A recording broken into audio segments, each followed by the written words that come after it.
So, some of the key factors that I would need to address to become a self differentiated leader will stem mostly from staying emotionless, not getting too attached to others' emotions, right?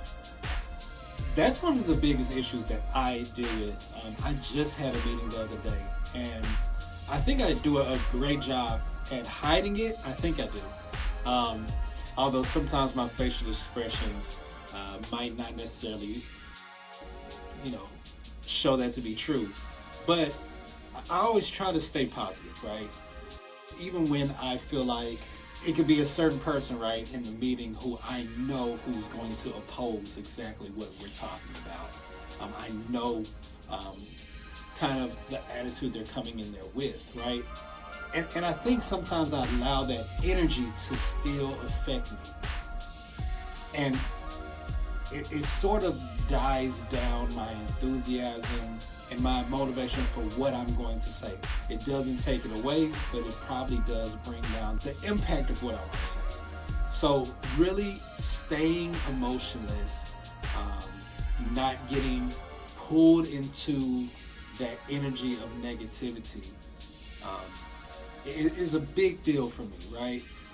This has been a very impactful concept that we picked up here. And I intend to really use those strategies to help moving forward. So when I started to talk about crucial conversations, those are what happens when that emotion is brought into the fray and it's starting to affect others around them. And it's kind of where the crucial conversation point starts to come in.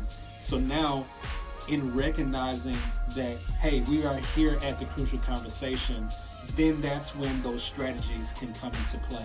And so that part of it will really help me out because, again, I talked about how the enthusiasm that I have for what I'm talking about starts to die down. I don't shy away from it, but I don't fight, right? I'm not going to fight against the energy that I see in the room because it's very easy to get consumed by that. So I'll back down a lot.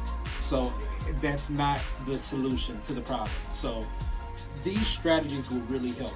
At times I do organically do them, some of those things, but to really have a list of strategies that I can use, I mean, it can easily look like I'm looking at notes and I can kind of go through some strategies and or even plan for that to happen. And so now that I can plan for it, now that I have these lists of strategies that are there that I can use, man, that will really help me to become that differentiated leader that we've been talking about.